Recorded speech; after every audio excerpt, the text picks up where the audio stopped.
ಸಮಯದ ಅಭಾವ, ನಾನು 5 ನಿಮಿಷ ಮಾತ್ರ ತೆಗೆದುಕೊಳ್ತೀನಿ. ನಾನು ಮಾಜಿ ಮುಖ್ಯಮಂತ್ರಿಗಳು ಈಗಿನ ಕೇಂದ್ರದ ಸಚಿವರಾದಂತ ಕುಮಾರಸ್ವಾಮಿ ಅವರಿಗೆ ಒಂದು ಮಾತು ಕೇಳಲಿಕ್ಕೆ ಇಷ್ಟಪಡ್ತೀನಿ. ಭಾರತ ಸರ್ಕಾರದಲ್ಲಿ ಮಂತ್ರಿ ಆಗುವುದು ಬಹಳ ದೊಡ್ಡ ಜವಾಬ್ದಾರಿ ಕೆಲಸ. ಕೇಂದ್ರ ಸರ್ಕಾರದಲ್ಲಿ ಚೆಂಗಲರೆಡ್ಡಿ ಅವರು ಮಂತ್ರಿ ಆಗಿದ್ದಾಗ ಪಂಡಿತ್ ಜವಾಹರ್ಲಾಲ್ ಅವರ ಒಂದು ನೇತೃತ್ವದಲ್ಲಿ ಒಂದು ಬೃಹತ್ ಕೈಗಾರಿಕೆಗಳನ್ನ, ಬಹಳಷ್ಟು ಕೈಗಾರಿಕೆಗಳನ್ನ ಬೆಂಗಳೂರಿಗೆ ತಂದಿದ್ರು. ಅದು ಬೆಮ್ಮೆಲ್ ಆಗ್ಬೋದು, HAL, HMT, ITI, BHEL ಇಂಥ ದೊಡ್ಡ ಕಾರ್ಯಕ್ರಮಗಳನ್ನು ಕೊಟ್ಟು ಈ ರಾಷ್ಟ್ರದಲ್ಲಿ ಕೈಗಾರಿಕಾ ಅಭಿವೃದ್ಧಿಗೆ ಕೇಂದ್ರದಲ್ಲಿ ಅಂದಿನ ಸರ್ಕಾರ ಪಂಡಿತ್ ಜವಾಹರ್ಲಾಲ್ ಅವರ ಕಾಲದಲ್ಲಿ ನಡೆದಂತಹ ಕಾರ್ಯಕ್ರಮಗಳನ್ನ ಕುಮಾರಸ್ವಾಮಿ ಅವರು ಇವತ್ತು ಆ ಜವಾಬ್ದಾರಿಯನ್ನ ಕೈಗಾರಿಕೆಯನ್ನು ಹೊಂದಿದ್ರು. ಇವರಿಗೆಲ್ಲ ಪುನರ್ಜೀವವನ್ನು ಕೊಟ್ಟು ಇವನ್ನೆಲ್ಲ ಅಭಿವೃದ್ಧಿ ಮಾಡಿ ಆ ಕುಟುಂಬಗಳು ಇವತ್ತು ದಾರಿಪಾಲಾಗಿದ್ದಾರೆ. ಬಿಜೆಪಿ ಸರ್ಕಾರದ ಕಾರ್ಯಕ್ರಮಗಳಲ್ಲಿ ಎಲ್ಲ ಬೃಹತ್ ಕೈಗಾರಿಕೆಗಳನ್ನು ಮುಚ್ಚಿ ಆ ಕೆಲಸ ಮಾಡಿದಂತ ಕಾರ್ಯಕ್ರಮದ ಮಾಡುತ್ತಿದ್ದಂತ ಜನರು, ಅವರ ಮಕ್ಕಳು ಎಲ್ಲ ಬೀದಿ ಪಾಲಾಗಿದ್ದಾರೆ. ಅದನ್ನ ರಕ್ಷಣೆ ಮಾಡೋ ಕೆಲಸ ಮಾಡಬೇಕು ಅಂತ ನಾನು ಮಾನ್ಯ ಕುಮಾರಸ್ವಾಮಿ ಅವರಿಗೆ ನಾನು ಮನವಿ ಮಾಡಿ, ಈ ಕೆಲಸಕ್ಕೆ ನಿಮ್ಮನ್ನ ಈ ಜನ ಆಯ್ಕೆ ಮಾಡಿ ಅಲ್ಲಿ ಕಲಿಸಿದ್ದಾರೆ. ಪ್ರಜಾಪ್ರಭುತ್ವ ವ್ಯವಸ್ಥೆಯಲ್ಲಿ ತಮ್ಮನ್ನ ಆಯ್ಕೆ ಮಾಡಿದ್ದಾರೆ. ಗೌರವಯುತವಾಗಿ ತಾವು ಈ ಕೆಲಸವನ್ನು ಮಾಡಲಿಕ್ಕೆ ನಿಮಗೆ ಜನ ಆದೇಶ ಕೊಟ್ಟಿದ್ದಾರೆ. ಆ ಕೆಲಸವನ್ನು ಮಾಡಬೇಕು ಅಂತ ನಾನು ಮನವಿ ಮಾಡ್ತೀನಿ. ಅದೇ ರೀತಿ ಸೋಮಣ್ಣವರು ಇವತ್ತು ರೈಲ್ವೆ ಮಂತ್ರಿಗಳಾಗಿದ್ದಾರೆ.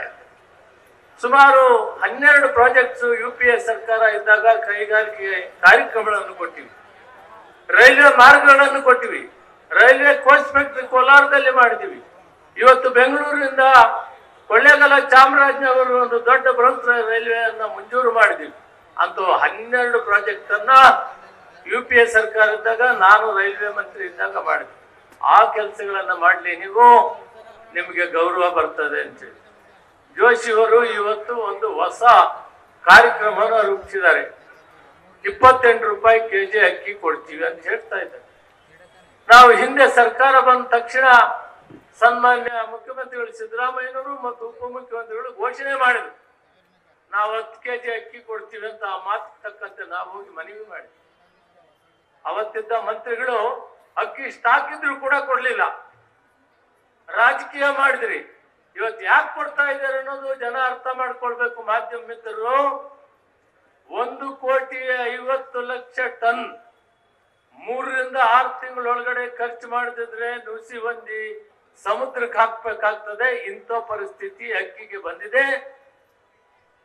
1 ಕೆಜಿಗೆ 12 ರಿಂದ 15 ರೂಪಾಯಿ ಲಾಸ್ ಮಾಡಿ ಸಾರ್ವಜನಿಕರ ಹಣ ಕೇಂದ್ರದ ಬೊಕ್ಕಸಕ್ಕೆ ಲಾಸ್ ಮಾಡಿ ಇವರು ಇವತ್ತು ಈ ಅಕ್ಕಿಯನ್ನು ಕೊಡ್ತೀವಿ ಅಂತ ಮುಂದೆ ಬಂದಿದ್ದಾರೆ. ಆ ಅಕ್ಕಿ ಮಾರಾಟ ಮಾಡದಿದ್ರೆ 1,50,00,000 ಟನ್ಗೆ ಎಷ್ಟು ಕೋಟಿ ರೂಪಾಯಿ ಲಾಸ್ ಆಗ್ತಾ ಇದೆ ಅನ್ನೋದನ್ನ ತಿಳ್ಕೋಬೇಕಾಗ್ತದೆ. ಆ ಲಾಸ್ ನಲ್ಲಿ 28 ರೂಪಾಯಿ ಕೊಡ್ತೀವಿ ಅಂತ ಹೇಳಿ ಹಿಂದೆ 18-19 ಕೊಟ್ರು, ಅಲ್ಲಿ ಖರ್ಚಾಗ್ಲಿಲ್ಲ. ಈಗ ಎಲ್ಲರಿಗೂ ಕೂಡ 28 ರೂಪಾಯಿ. ಎಷ್ಟು ದಿನ ಕೊಡ್ತಾರೆ ಇವರು? ಆ ಏನು ಬಫರ್ ಸ್ಟಾಕ್ ಇದೆ ಅದಾಗೋರು ಕೊಡ್ತಾರೆ, ಆಮೇಲೆ ಇವ್ರ ಅಕ್ಕಿ ಕೊಡೋದಿಲ್ಲ. ನಾವು ಕೇಳಿದಾಗ ಕೊಡ್ಲಿಲ್ಲ. ಈ ದೇಶದ ಬೊಕ್ಕಸಕ್ಕೆ ಕೋಟ್ಯಾಂತರ ರೂಪಾಯಿ ಲಾಸ್ ಮಾಡಿ ಇವತ್ತು ರೈತರಿಗೆ 40 ರೂಪಾಯಿ ಕೊಟ್ಟಿದ್ದಾರೆ. ಆಂಧ್ರ ಪ್ರದೇಶ, ತೆಲಂಗಾಣ, ಛತ್ತೀಸ್ಗಢ 40 ರೂಪಾಯಿ ಕೊಟ್ಟಿದ್ದಾರೆ. ಇವತ್ತು ಇವ್ರು 28 ಬರ್ತಾ ಇದ್ದಾರೆ. ಈ ದೇಶದ ಬೊಕ್ಕಸಕ್ಕೆ ಲಾಸ್ ಮಾಡ್ತಾ ಇದೆ ಅನ್ನೋದನ್ನ ಮಾಧ್ಯಮ ಮಿತ್ರಗಳಿಗೆ ಮನವಿ ಮಾಡಿ, ಇವನ್ನೆಲ್ಲ ಮಾಡೋದು ಬಿಟ್ಟು ಯಾವುದು ಸೈಟ್ ವಿಷಯಕ್ಕೆ ಕ್ಷುಲ್ಲಕ ಕಾರಣ ಇಟ್ಕೊಂಡು ಪ್ರಜಾಪ್ರಭುತ್ವ ವ್ಯವಸ್ಥೆಯಲ್ಲಿ ಅಧಿಕಾರ ಜನಾದೇಶ ಕೊಟ್ಟಿದ್ದಾರೆ. ನಮಗೆ ಜನಾದೇಶ ಕೊಟ್ಟಿದ್ದಾರೆ, ನಾವು ಜನರ ಕೆಲಸ ಮಾಡ್ತಾ ಇದ್ದೀವಿ. ನಿಮಗೆ ಅಲ್ಲಿ ಕೆಲಸ ಮಾಡಕ್ಕೆ ಅಧಿಕಾರ ಕೊಟ್ಟಿದ್ದಾರೆ, ನೀವು ಅಲ್ಲಿ ಕೆಲಸ ಮಾಡಬೇಕು. ಒಂದು ಸೈಟ್ ವಿಷಯಕ್ಕೆ ಇಲ್ಲಿ ಬಿಜೆಪಿ, ಜನತಾದಳ, ಕಾಂಗ್ರೆಸ್ ಎಲ್ಲ ಇದ್ದಾಗೂ ಕೂಡ ಸೈಟ್ಗಳು ಕೊಟ್ಟಿದ್ದಾರೆ. ಇದನ್ನ ಕ್ಷುಲ್ಲಕ ಕಾರಣವನ್ನು ಇಟ್ಕೊಂಡು ಈ ಸರ್ಕಾರವನ್ನು ತೆಗಿಬೇಕು, ಮುಖ್ಯಮಂತ್ರಿಗಳು ತೆಗಿಬೇಕು ಅಂತ ಹೊರಟಿದ್ದಾರೆ. ಅದು ಸಾಧ್ಯವಾಗೋದಿಲ್ಲ.